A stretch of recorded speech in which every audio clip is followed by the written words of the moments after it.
você viveu no início dos anos 90, é bem provável que tenha presenciado a mais fantástica competição já travada na indústria dos videogames. Um mercado com faturamento em alta, superando os 20 bilhões de dólares, e isso já no início da década.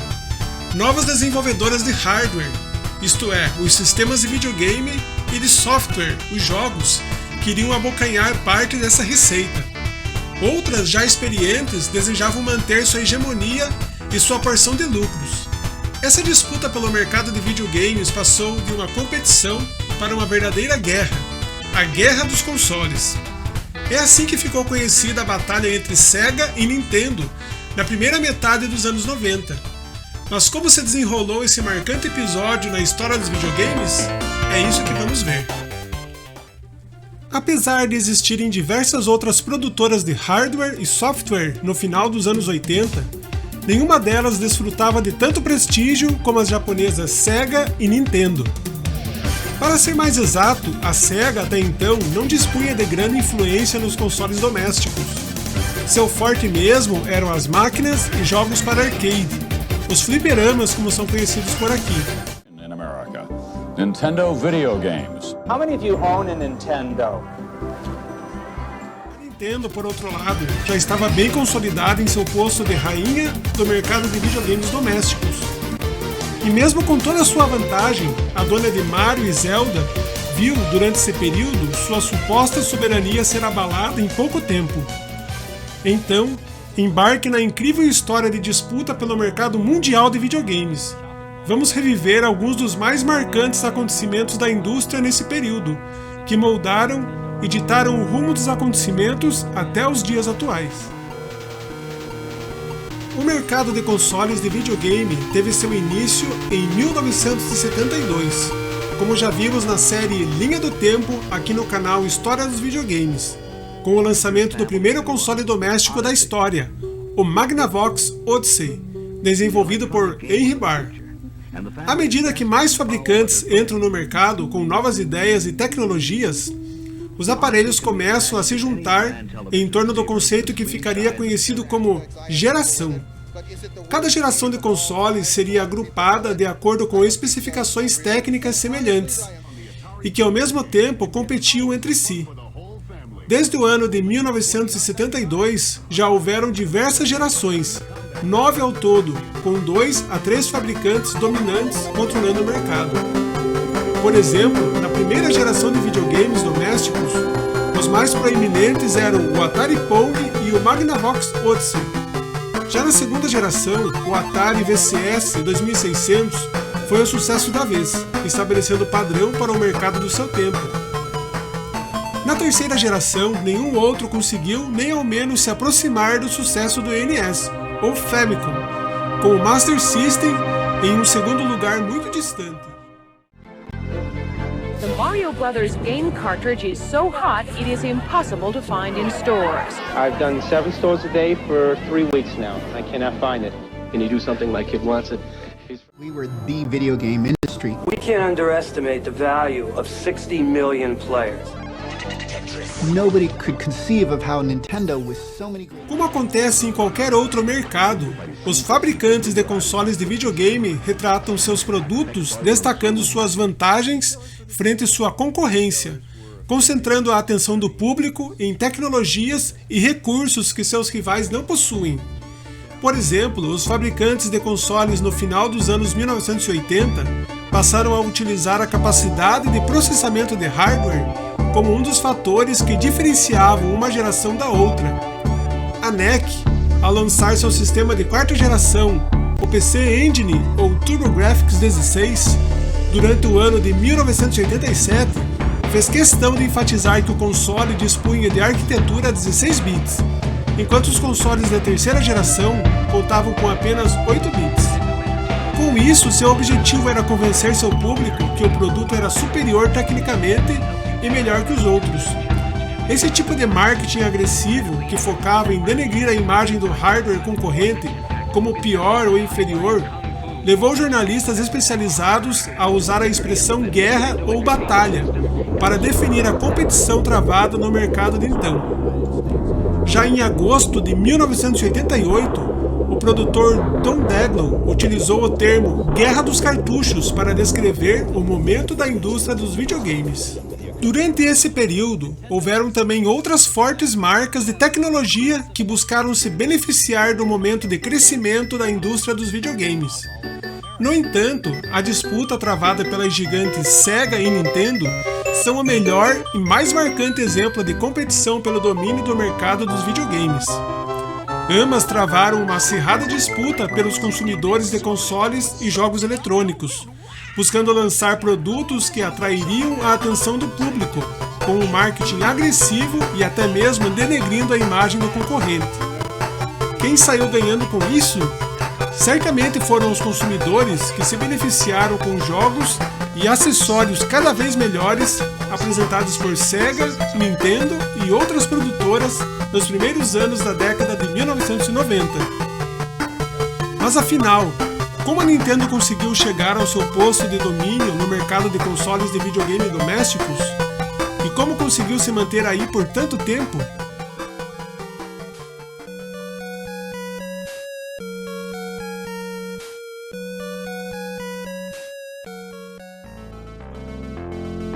A indústria de videogames nos Estados Unidos, na segunda metade dos anos 1970, crescia rapidamente. Mas para a maioria das pessoas, os videogames, aparelhos que tornam a TV interativa, ainda eram uma novidade. Mas o que era uma tecnologia obscura apenas para programadores e universitários, aos poucos tornava-se muito popular. Não outra senão a Atari seria responsável pela disseminação dos jogos eletrônicos, com um simulador de tênis chamado Pong. E a mesma Atari, que com seu grande sucesso, o Atari VCS, que tornou-se líder de mercado, seria também uma das grandes causas para uma brusca quebra na indústria do ano de 1983. Isso aconteceria devido a vários fatores, sendo alguns deles o excesso de títulos lançados com baixa qualidade, que infestaram o mercado da segunda geração, ocasionando na queda da confiança do público em geral, somado ao crescente apelo e popularidade dos computadores pessoais como plataforma de videogame. A queda da indústria dos videogames deixou marcas profundas, com muito prejuízo para as produtoras, tanto de hardware como de software, e impactou até mesmo a indústria de arcades. Já no Japão, durante este mesmo período, a história foi outra. A Nintendo lançaria seu console Famicom no mesmo ano do crash do mercado norte-americano, em 1983, como uma das primeiras plataformas da terceira geração ou a geração 8 bits. Mas o que a Nintendo faria para não cometer os mesmos erros dos consoles da geração anterior? Uma das atitudes mais importantes foi garantir a qualidade dos jogos lançados para a plataforma. Agora haveria um modelo de licenciamento que qualificava os jogos de terceiros, candidatos à publicação. No entanto, nem tudo foram flores para o console da Nintendo. O Family Computer foi lançado no Japão com uma falha técnica que a Nintendo rapidamente se esforçou em corrigir, afastando assim a fama de um produto de baixa qualidade, o que teria sido fatal. Assim, já no final de 1984, o Famicom era o console mais vendido no Japão, e com isso a Nintendo faz planos para lançar o aparelho na terra das oportunidades, os Estados Unidos, onde até então a indústria dos videogames ainda estava lutando contra a crise de 1983. A Nintendo, criadora do arcade de sucesso Donkey Kong, tomou várias medidas antes de lançar seu hardware nos Estados Unidos, sendo uma delas redesenhar a carcaça do Famicom. Sua aparência foi totalmente refeita, em nada se parecendo com o modelo japonês. Agora o Famicom tinha uma cara mais sóbria, com cores discretas e assemelhando-se a uma unidade de videocassete, ao invés de um console. Ele recebeu o nome de Nintendo Entertainment System, para distanciá-lo de um sistema de videogame. A fim de evitar o mesmo destino trágico do Atari e seus concorrentes, a Nintendo ainda adicionou um sistema especial de bloqueio que funcionava como uma chave nos cartuchos de jogos, impedindo assim a publicação de softwares não autorizados, sem o selo de aprovação Nintendo. Com essas medidas, aos poucos, o Famicom iniciou uma revitalização da indústria de videogames e, ao mesmo tempo, estabeleceu-se como nome dominante no mercado de consoles, com mais de 90% do mercado até o início de 1990. Ao mesmo tempo, a Sega Enterprises, que a partir de 1983 seria dirigida por Hayao Nakayama, estava procurando expandir seu mercado além Japão. Sendo uma fabricante de jogos de arcade de sucesso, com os clássicos Periscope e Head-On, a Sega buscava emplacar um console doméstico de videogame, contornando assim a desaceleração no negócio de jogos de arcade, ramo principal da empresa. Para isso, em 1983, a Sega lança no Japão o console de terceira geração SG-1000, aparelho contemporâneo ao Famicom da Nintendo. Contudo, suas vendas foram baixas, com apenas 160 mil unidades em seu primeiro ano. Com isso, a Sega redesenhou o SG-1000 duas vezes, para tentar construir um sistema que desafiasse o domínio do Famicom. O SG-1000 Mark II, que permaneceu compatível com o SG-1000, não conseguiu melhorar as vendas, que continuaram baixas. A próxima cartada, o Sega Mark III, seria lançado em 1985, usando o hardware de arcade da Sega, para fornecer gráficos mais refinados. O console era um pouco mais poderoso que o Famicom, mostrando uma clara vantagem no áudio com a utilização de um chip FM. Seguindo o exemplo da rival Nintendo, o Mark III ganhou um lançamento global, agora rebatizado como Master System, aparecendo no mercado norte-americano em 1986 e no Brasil em setembro de 1989. Contudo, a Sega seria muito prejudicada, pois a Nintendo utilizava-se em outros países de práticas de licenciamento semelhantes às aplicadas no Japão, que mantinha os desenvolvedores terceiros exclusivos para o NES. Com isso, a biblioteca de jogos que a Sega poderia oferecer ao Power Base do Master ficaria muito limitada.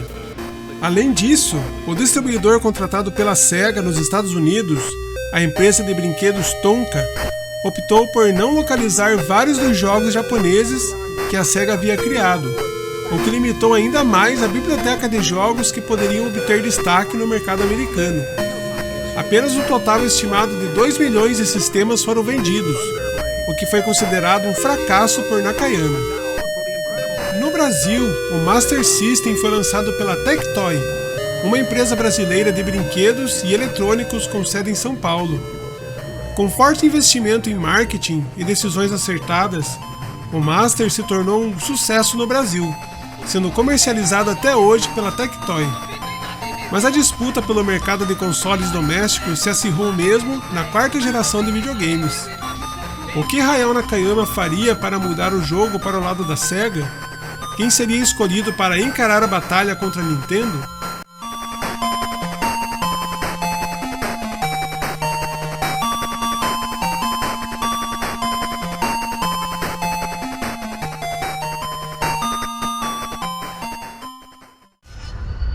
And so it was, late in the 20th century, terminal boredom swept the countryside. The maker looked down and was not pleased by what he saw. And so it was, he brought forth Genesis.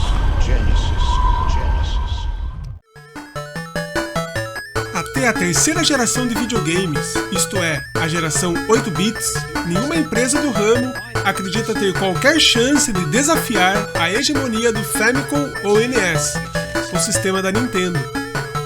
Mas com a inauguração de uma nova geração de consoles, uma luz da esperança surge para produtores como o NEC e a Sega. Hi, welcome to Mega. It was hard to build an organization from scratch and launch a major video game system in the United States. There's so many hurdles to get into the business with all the retailers. You know, they just won't buy from anybody. You have to prove yourself. The challenges we had in those days were the very strong presence of Nintendo.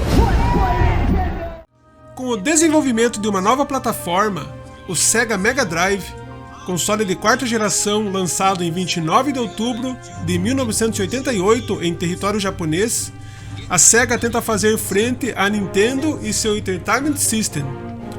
A ideia de Nakayama era largar na frente da Big N no quesito tecnologia e assim conquistar alguma vantagem na nova geração de hardwares.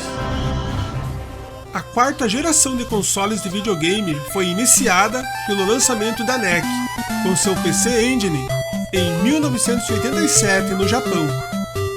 Embora o PC Engine usasse uma CPU de 8 bits, incluía componentes de renderização gráfica de 16 bits.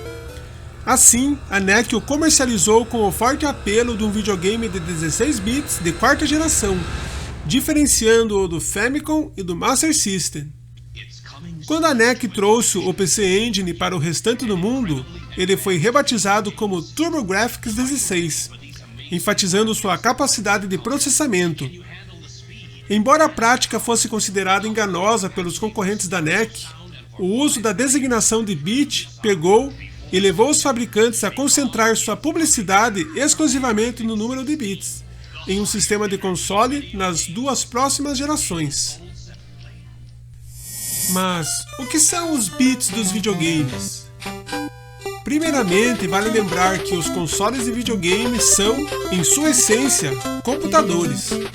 A única diferença entre eles e um computador pessoal é que um console é projetado com o foco em uma finalidade: rodar jogos digitais.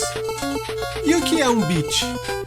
Um bit é a menor e mais básica unidade de informação que o computador é capaz de entender. Seus dois valores possíveis representam a ausência, representada pelo número 0, e a presença, representada pelo número 1, de corrente elétrica passando pelos seus circuitos. Isso vale tanto para um notebook, por exemplo, como para um console de videogame. Quando um programa roda em um computador, seja o processador de texto que muitos de nós usamos no trabalho, seja um emulador, na verdade, ele está lendo uma sequência lógica de intermitências elétricas, interpretando esses pulsos de corrente disparados a uma velocidade e ritmo definidos pela programação desses softwares, ou seja, uma sequência de zeros e uns. Como todo computador, um aparelho de videogame possui um processador. O processador de um console deve executar instruções a uma determinada velocidade e enviar, receber uma quantidade fixa de sequências de zeros e uns a cada intervalo de tempo, devolvendo os resultados dessa interpretação ao usuário na forma de sons, imagens e outros tipos de informações desejadas o mais rápido possível. Então, basicamente, quanto maior a quantidade de bits, maior a quantidade de informações processadas em um intervalo de tempo. Mas não é só isso. Existe também a relação entre a quantidade de informação processada e a velocidade em que ela é enviada e recebida por todos os componentes de entrada e saída de dados de um computador, ou console. E é isso que define quão rápido e poderoso é um processador, e não somente a quantidade de bits. Voltando ao tema principal, até o início de 1988, como já vimos, o mercado de consoles domésticos ainda estava aprisionado aos sistemas de 8 bits. A Nintendo controlava a indústria com punho de ferro, contando com uma participação de 95% no mercado japonês e 92% nos Estados Unidos. A gigante NEC lança seu PC Engine com forte apelo comercial. O que faria a SEGA para permanecer competitiva no mercado de consoles domésticos?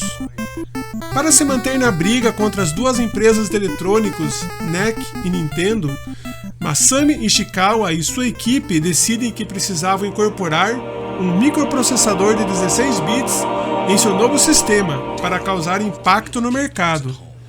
Nessa época, a SEGA já estava tendo considerável sucesso nos arcades, com um hardware de 16 bits e jogos extremamente populares, como o Afterburner 2, OutRun, Shinobi, Space Warriors e Super Hang-On. A empresa tinha a reputação de produzir jogos de arcade sem igual, devido em grande parte ao uso da CPU de 16 bits 68000 da Motorola. O sucesso da placa System 16 nos arcades, em conjunto com os problemas da SEGA com novos concorrentes, inspirou o CEO Hayao Nakayama, que entendeu que esse era o momento para levar a experiência dos arcades aos lares. Se a Sega pudesse criar um console totalmente novo, radicalmente diferente do da Nintendo e que atraísse uma base de usuários totalmente nova, ela poderia encontrar um nicho sobre o qual crescer. Um console de 16 bits, em vez de outro sistema baseado na tecnologia de 8 bits, colocaria a Sega em uma posição tecnológica que nenhum concorrente poderia igualar em um curto prazo. E quando a concorrência, ou seja, a Nintendo, os alcançasse, a mesa já estaria virada.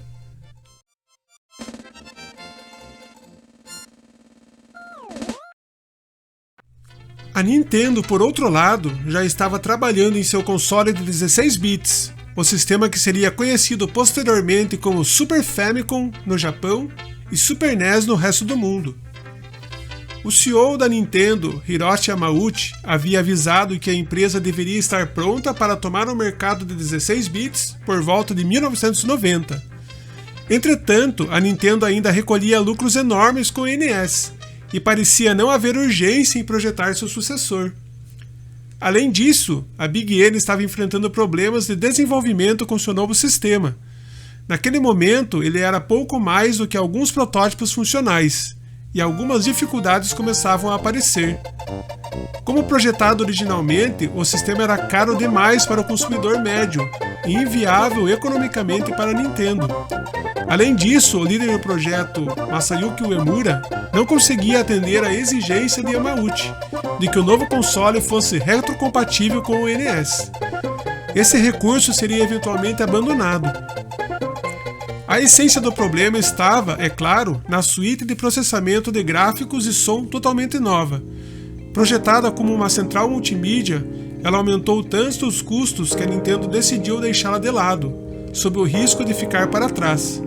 Sua solução foi abandonar o projeto com a CPU MC68000 e instalar um processador mais lento, uma forma modificada da WDC65816, um microprocessador de 8 a 16 bits desenvolvido e vendido pela Western Design Center. Enquanto isso, no P&D da Sega, uma equipe de engenheiros sob a direção de Hideki Sato avançava rapidamente no desenvolvimento do novo sistema de 16 bits. Ele era pouco mais do que uma placa de arcade System 16, redesenhada, reduzida e montada dentro de um estojo preto e de aparência lustrosa. As similaridades entre o hardware de arcade já existentes e o novo console da Sega garantiam que seria relativamente fácil converter jogos já lançados no System 16 para agora serem jogados nos lares. As conversões seriam ports quase perfeitos dos originais, permitindo à Sega construir rapidamente uma grande biblioteca de jogos, garantindo aos seus programadores a necessária liberdade para se dedicar a novos títulos.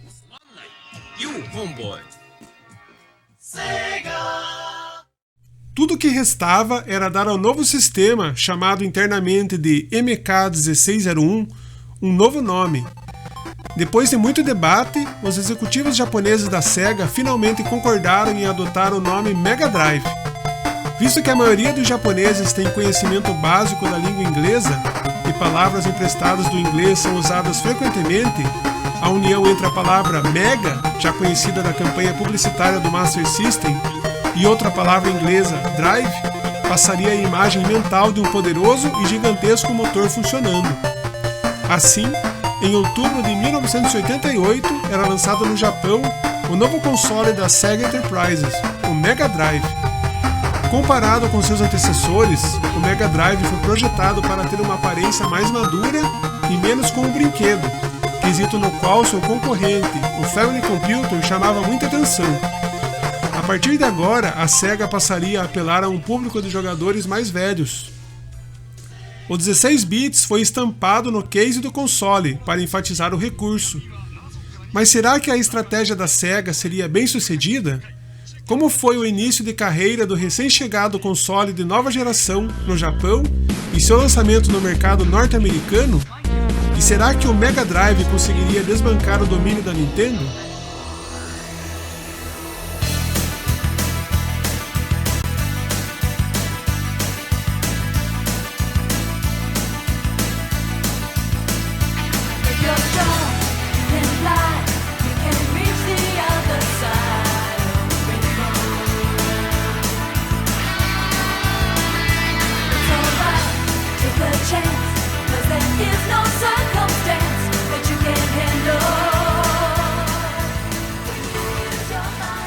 Como já vimos, o Sega Mega Drive foi lançado em 29 de outubro de 1988 no território japonês. Com seu hardware de ponta, sua recepção foi muito positiva, inclusive por revistas de jogos como a Famitsu, que cobriram sua estreia no mercado. Suas vendas esgotaram o estoque em apenas 2 dias, em torno de 400 mil unidades no primeiro ano. Mas o entusiasmo não foi longe, pois a atenção voltaria para sua rival, Nintendo, algum tempo depois.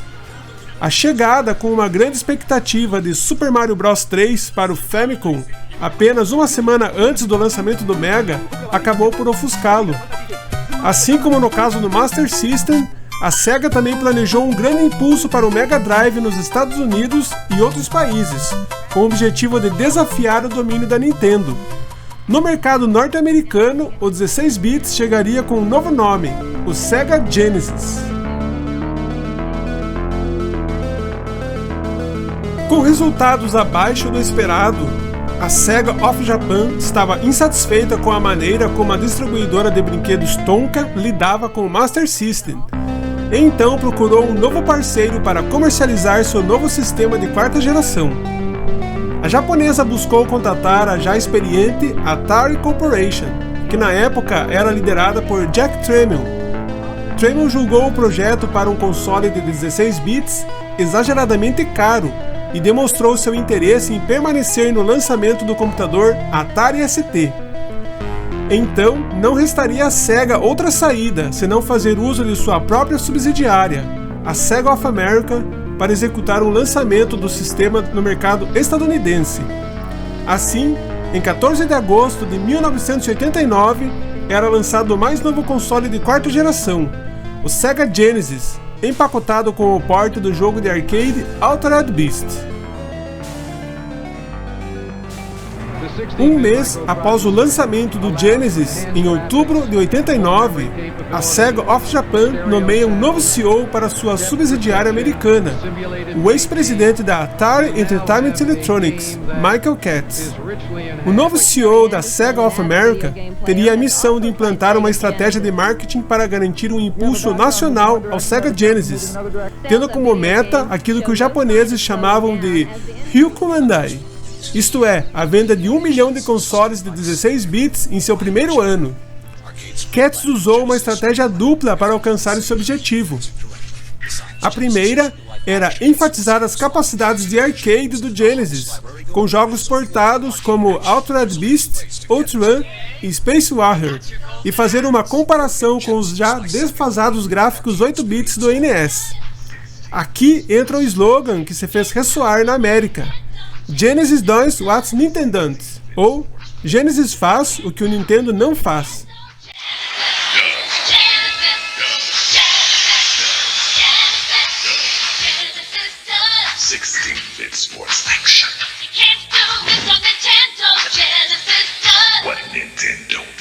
The 16-bit Genesis system by Sega. Genesis does it all.